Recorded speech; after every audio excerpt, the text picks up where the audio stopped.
Hi friend, welcome to daily blog वर्ता Bharat channel. मैं हूं आपकी होस्ट रूबी ठाकुर।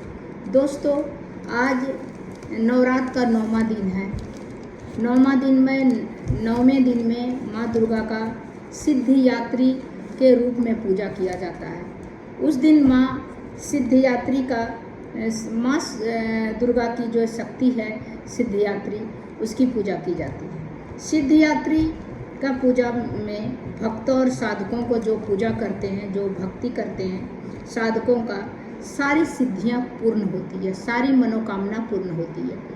देवी पुराण के अनुसार भगवान शिव की इन कृपा से इन सिद्धियों को प्राप्त किया था। उनकी अनुकंपा से भगवान शिव का आधा शरीर देवी का हुआ। इसी कारण अर्धनारेश्वर भी भोले शंकर को वो कहा जाता है। तो ये जो सिद्धिदात्री हैं, सिद्धिदात्री का जो है, इनके दाहिने हाथ में नीचे वाले भाग में चक्र, ऊपर वाले हाथ में गदा, बाएं तरफ उनका शंख है और ऊपर वाले हाथ में कमल पुष्प है। सभी रूपों में माँ का जो 9 रूप है, उसमें से कालरात्रि को छोड़ के, कालरात्रि को भी छोड़ के उसमें भी बाकी सभी में कमल जो है माँ के हाथ में है, क्योंकि माँ को कमल बहुत पसंद है। तो इस तरह करके नवरात्र पूजन के 9वें दिन इनकी उपासना की जाती है। माँ सिद्धिदात्री मतलब आपकी जो सिद्धि है, जो मनोकामना है वो पूर्ण हो, वो सिद्धि माँ का स्वरूप धारण करके वो आती हैं 9वें दिन। तो सभी सिद्धियां प्राप्त होती है सबकी, और उसके अनुसार सभी दुनिया में किसी भी ब्रह्मांड में पूर्ण विजय प्राप्त करने की क्षमता उसमें आ जाती है। मतलब कोई कार्य जो है करे, उसमें उसको सफलता मिलता है। प्रत्येक मनुष्य को, प्रत्येक आदमी का, प्रत्येक लोगों का यह कर्तव्य है कि वो माँ सिद्धियात्री की कृपा प्राप्त करने के लिए निरंतर प्रयत्न करें, उनकी उपासना करें, पूजा करें, जिससे कि माँ का कृपा उसके ऊपर बनी रहेगी और कोई भी कार्य उनके लिए कठिन नहीं होगा प्राप्त करना।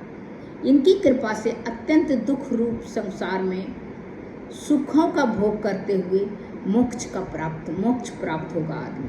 मतलब सभी सुखों को भोग करके इस दुनिया में सभी तरह का, चाहे परिवार हो, चाहे पैसे का हो, चाहे घर का हो, मानसिक, शारीरिक, आर्थिक सभी सुखों को भोग के वो मोक्ष को प्राप्त होगा। नव दुर्गा में माँ सिद्धियात्री अंतिम रूप है इनका। अन्य 8 दुर्गाओं में पूजा उपासना शास्त्रीय विधि विधान से करना चाहिए, नियम से करना चाहिए, जैसे शास्त्रों में लिखा हुआ होता है उस तरह करना चाहिए। उस भक्त, जिसके कारण उपासक भक्त पूजा करने वाले दुर्गा पूजा के 9वें दिन में इनकी उपासना से करती है। सिद्धियात्री माँ की उपासना करने से, पूजा करने से उनकी सिद्धि पूर्ण होती है और बड़े बड़े जो सपने वो देखते हैं सभी माँ को पूर्ति होती है। तो इस तरह करके सिद्धि माँ का पूजा करने से आदमी जो है निरंतर जो है प्रगति की ओर बढ़ता है। तो इसीलिए सिद्धि माँ का पूजा और भी रूप में पूजा करना चाहिए, लेकिन सिद्धि माँ की पूजा करने से आपकी सभी प्रकार की सिद्धियाँ पूर्ण होती है। मानसिक रूप से माँ भगवती दिव्य लोकों का विचरण करते हुए कृपा रस पीयूष निरंतर पान करते हुए सभी भक्तों को सुख शांति प्रदान करती है।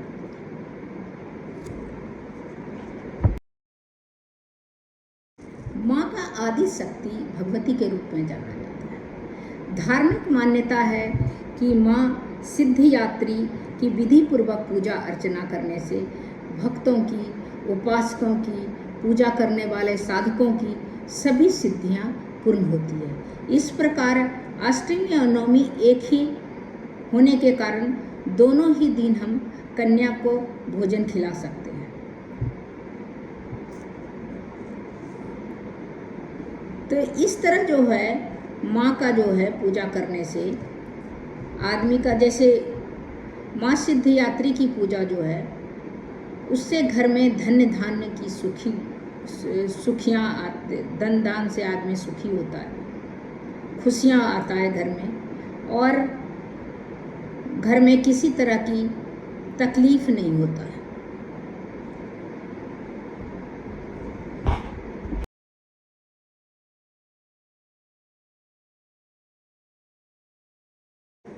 अष्टमी नवमी अभी 12:06 में नवमी का प्रवेश हुआ। माँ सिद्धिदात्री का पूजा नवमी का शुरुआत जो है 12:06 में हुआ। माँ का पूजन करने के पश्चात कुमारी लड़कियों को जो है भोजन खिलाया जाता है, पूड़ी हलवा चना।